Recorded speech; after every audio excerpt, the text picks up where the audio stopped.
кезинде таланты менен чолпондой жанып, көз өтүп кетсе да чыгармаларында экинчи өмүрүн улаган, жаркын таланттарды эскерген жарыгы калган жылдыздар уктуруусу FM 106.9 жыштыгында. Кыргыз радиосу уктурууларын улантат. Сиздердин назарыңыздарда Кыргыз адабиятынын көрүнүктүү өкүлдөрүнүн бири, белгилүү тилчи, адабиятчы жана манас изилдөөчү Зыяш Бектеновдун жаркын элесине арналган жарыгы калган жылдыздар уктуруусу. Микрофондо Клара Исакова. Өмүр бизден өтүп кетсе, эл эмгектен эскерсин. Аалы Тукумбаев. Кыргыз адабиятынын тарыхына көз жүгүрткөн адам 1930 жылдан 1950 жылдарга чейин чыгармачыл адамдар үчүн өтө оор, катаал жылдардан болгонун байкай алат. Кылдан кыйкым издеп, ар бир жазган чыгармасынан, жараткан эмгегинен саясий ката таап, камоочусун камап, аттырчуусун аттырып, кыскасы чыгармачыл интеллигенция үчүн эркин иштөөгө эч мүмкүнчүлүк берген эмес. Ишеналы Арабаев, Касым Тыныстанов, Төрөкул Айтматовго окшогон кыргыз интеллигенциясынын өкүлдөрүнүн тагдыры буга күбө. Ошол кара тамгалуу 37 жылдан кийин деле мындай куугунтуктоо токтогон эмес. 50 жылдары мындай куугунтуктоонун уландысы Тазабек Саманчиндин, Ташын Байжиевдин жана бүгүнкү биз эскерип сөз кыла турган Зыяш Бектеновдордун тагдырына туш келген. Ташын Байжиев менен Зыяш Бектенов чыгармачылык жактан гана жакын болбостон, турмушунда да үй бүлөлүк катышы бар эң жакын достордон болушкан. Ташын Байжиевдин уулу, кыргыз эл жазуучусу, белгилүү драматург Мар Байжиев Аяш атасын жана ошол кандуу мезгилде мындайча эскерет. Зияш агайды ата деймин, мен ушул өзүм бала болуп башыма жүн чыккан дегенде ошондон бери билип калдым да, анткени мен атам экөө аябай дос болчу. Булар ушул техникумдан чогуу окуган экен, анан чогуу иштеп. Ошол жылдары булар техникумда окуп жүрүп эле ошо Касым Тыныстановдор жакшы көрүшкөн да, ошо Кызыл Учкунда биринчи булар мүчө болот. Байжиев да Бектенов дагы, анын ичинде Мухайлебаев бар, Жусуп Турсбеков бар, Жантөшүп бар. Булар ошондо эле 30-жылдары биринчи китептер жаза баштайт. Кыргыз тили боюнча булардын редактору Касым Тыныстанов. Ата менен чогуу жүрүп, китептердин баары эле экөө соавтор. Согуштан мурдагы китептерине да. Экөө тең согушка барып келди. Келгенде дагы чогуу болдук. Дайыма бирде бир туугандай ушундай өстүк балдар. Адабият боюнча 2 китеби бар булардын. Манаста чогуу иштешти. Жанагы мен капа болгонум, булардын камалганында жанагы Саманчындан кийин менин атам камалды январда 50-жылда. Майда Зыяш Бектенов камалды. Үчөөтөн ошо Караганды жакка кеткен экен. Кесепети жанагы Манастын кызыл китеби болду. Эми бул өкүнүч мындай да, ошол кызыл китепке Саманчындын дагы, Бектеновдун Байжиевдин эч кандай тиешеси жок. Илгерки жазган китеп экен. Аны беркилер ушул окубай өткөрүп жүрүп эмне кыларын билбей, анан кийин жанталашпен аңдай болуп атпайбы. Анткени бирөөнү күнөөлөш керек, антпесе өзлөрү күнөөлүү болуп калат. Анан бул кишиге тапшырма берилет 40-жылы. Сагынбайдын вариантын кара сөз менен жазып бергин, баарын топтоп. Бектеновдун. Анан кийин муну буга эмени берет, Манасты берет. Нанаев булар чогукканы орус факультетин бүткөн үчөөтөн. Нанаев, Байжиев, Бектенов булар 40-жылы орус факультетин пединститутун бүткөн. Анан Нанаевга Семетей Шейтек берет, Бектеновге Сагынбайдын берет. Анан бул киши өз жактан мындай ишине тыккан, памяти сонун киши болчу да, илгерки унутканы барын деле унутчу эмес. Качан эмне болгонун документкелери айтып берчү. Анан бул киши ошол Манасты Сагынбайдын вариантын бүт бойдон которот дагы, анан муну орусча которчат.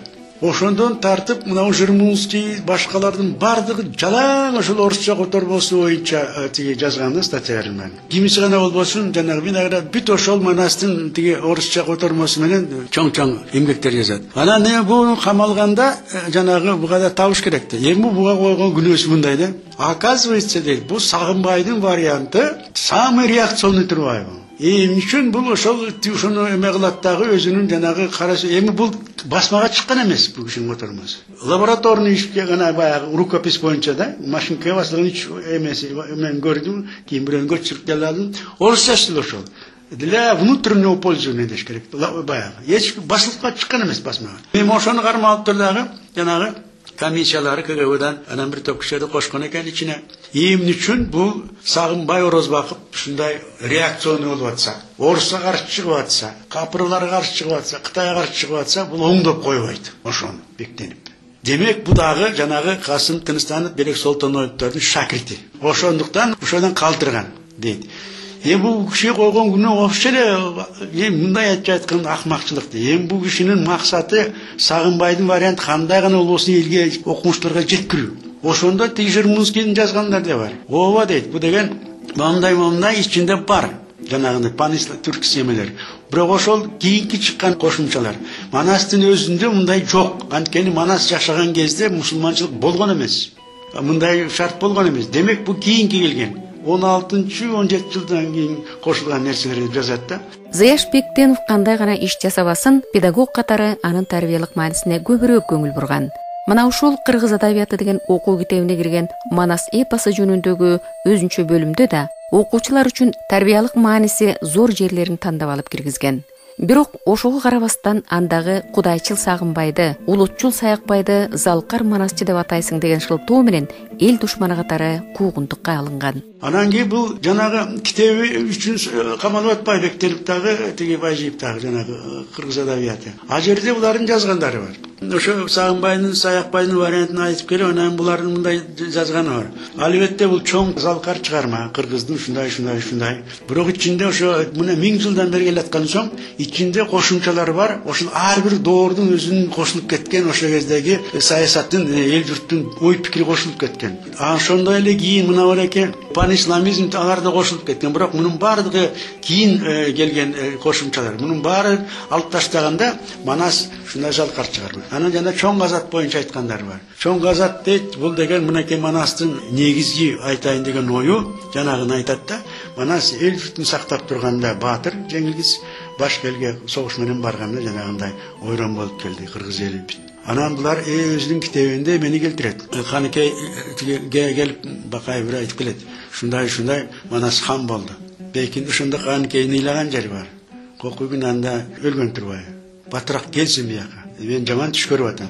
Деп туруп Бакаев менен аскер жөнөт, анан Бакаев уже Манастын чалажан улап келет. Ушунун бардыгы бар экен. Эми аны окуган киши жок. Ошо жок жерден бул айкыш киши дагы ушу камалып кетти. 55-жылы келди. Келгенден кийин дагы баягы эле чоңдор дагы эле бар экен. Эмне кылыш керек деп кайра комиссия түзүп, кайра бар каматмак экен да. Май айында эме чыккан экен. Дагы КГБнын эмеси бар.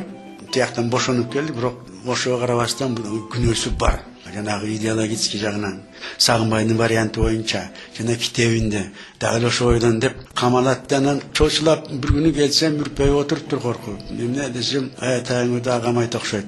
Анан бул киши кызмат кылган жок. Анан мен которма алам, построчный Семетейдин кийинки жанагы сводный вариантын кийин чогуу көз которуп дагы бир топ которма жасап отурду деп жана турбайдычы.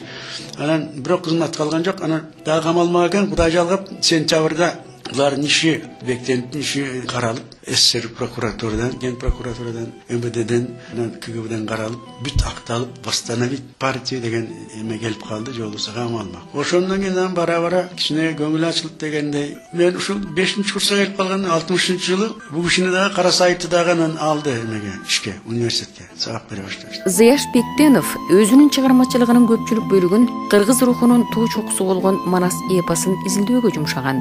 Манас эпосын изилдөө аркылуу ал тарыхта калган бардык манасчыларды изилдеп чыккан. Ар бир манасчынын манас айтуу ыкмасын, бири-биринен кандай айырмаланып тургандыгын, деги эле манасчы деген ким деген суроого ошол советтик атеисттик доордо эле так жооп таба алган. Ал өзүнүн кыргыз радиосунун алтын казынасына калтырган журналист Тенти Орокчиев менен болгон маегинде Манас жана манасчылар жөнүндө мындай деп айтканы бар. Манасчыларды кеп кылганда, мында манасчылардын бир сырлары бар да, түш көрүү маселеси. Булар башынан мен түш көрдүм, түшүмдө Манас Бакай кезикти, оозуңду ач деди. Оозуңду ачканда түкүрүп кетти дагы, мындан кийин бизди сен ыргылып элге айтып жүр деди деп ушундай мазмундагы түштөрдү айтат да, анан кийин Манас айта баштайт. Кимиси болбосун депчи. Кимиси болбосун. Эми бул түштү жанагы келди 19-кылымдын башында жашап, 800-жылы туулган, 1880-жылы 80 жашка чыгып каза болгон киши Келдибек. Ошо киши Манасты айтардан мурун жанагындай түш көргөн экен дагы. Түшүндө Манас келип, сен Келдибек бизди айтып жүргүн, биз сага түнөп өттүк, кийин Сагынбай деген чыгат. Ага биз түштөнүп өтөбүз. Андан кийин Тыныбек деген болот, конуп өтөбүз деп түшүндө аян берген экен дагы, оозуна түкүргөн. Ошондон кийин Келдибек Манасты баштан 3 bölümün büt aytkan çoğ ulu manasçı bolgan eken. Muna oşal Keldibekten tartıp ondan kiyinki manasçılardan barlığı şol manasты aytarda. Degende 10 yıl, 5 yıl kesi 15 yıl çoğ manastardı yerçip yüretdağı manastın jalpı süjetin baştan ayak özüne özleştirip algandan keyin ana manastın okuyasın özünün akındık talantına, stiline, daremetine jaraşa ayta başlaytdağı alımça koşunçaların ulam kiyirip durat. Hem bunda bir mesele hemçün manas şunçalık çoğ kölümge aylanıp ketken degen soru boluşu mümkün de. Mana bu manastın Sağınbay Orazbaq oğlunun ağzından yazılgan manası 220 min sap. Uşulle Sağınbay'dın manası İran'dın Şahnamesi'nin 4 mertebe çoğ. Direktin İlyadasından 40 mertebe çoğ. Demek bu kölümü jağından da jalpılı dünya boyunca aytılıp kelayatkan eposlardan en çoğ olçoğun çoğ uşul manas. Zalqarı. Bir neçe gün emas, bir neçe ayga çeyin aytsa da tügen bögen payamaga aylanıda janağı biz aytkan çoğ jomokçulardan rolü öte çoğ. Зыяш Бектенов tilçi, adabiyatçı, okmuşluğu katara Taşın Байжиев менен birgelikte köp emgekтерди жасаган. Түштүк жергесинде көптөгөн мектептерди ачып, тил жана адабият боюнча биринчи окуу китептерин жазышкан. Мындан сырткары көптөгөн көркөм чыгармаларды жаратып, орус жана дүйнөлүк классиктердин чыгармаларын кыргыз тилине которгон. Алгачкылардан болуп Манас эпосун кара сөз менен жазып чыккан. Анын өмүр жолундагы урунттуу учурларга токтолуп кете турган болсок, улуу атамекендик согуш башталганда майданга кетип, 1946-жылы кайтып келген. СССР Илимдер Академиясынын кыргыз бөлүмүндөгү Манас жана фольклор секторунда досу Ташын Байжиев менен бирге бири сектор башчы, бири илимий кызматкер болуп чогуу иштеп калышат. Бул учурда алар Манас эпосунун 1100 жылдык юбилейине карата даярдыктарды жүргүзүп, илимий изилдөөлөрүн улантышат. Сагынбайдын айтуусунда Манасты, Саякбайдын айтуусунда Семетей Сейтекти басмага даярдашат. Түштүктөн кадимки Залкар Төкмакын Барпы Алыкуловду алып келип, чыгармаларын фондуга жаздырышат. Мындан сырткары Арстанбек, Калыгул, Молдо Кылыч, Жеңи жок сыяктуу алып таланттардын чыгармаларын эл оозунан чогултуп, иретке келтиришип, өзлөрү түзгөн окуу китептерине киргизишет. 1949-жылы Зыяш Бектенов Залкар манасчы Саякбайды Карела Фин элинин Калевала эпосунун юбилейине алып барып, Манастан үзүндү аткартып, бүт дүйнөдөн келген окумуштууларды таң калтырган. Бирок кийинки эле жылы Сталиндин Совет элдеринин улуттук маданиятына каршы жүргүзгөн зомбулук саясатынын негизинде Ташын Байжиев менен Зыяш Бектенов буржуазиялык улутчул катары айыптала баштайт. Булардын атайын сыйлыкка ээ болгон Кыргыз адабияты окуу китеби, Биздин адабият, кыргыз тили деген китептери окуу программасынан алынып, мектептердин короосунда өрттөлөт. Ошентип экөө 1950-жылы эл душманы деген өкүм менен 10 жылга кесилип кетет. Ташын Байжиев 1952-жылы Караганда концлагеринде каза болот. Ал эми Зыяш Бектенов 1956-жылы акталып келип, мугалимдик кесибин андан ары улантат. Ошентип кыргыз тил адабиятына окумуштуу катарында, педагог катарында ополтоодой салым кошкон Зыяш Бектенов 1994-жылы 84 жашында дүйнөдөн кайтат.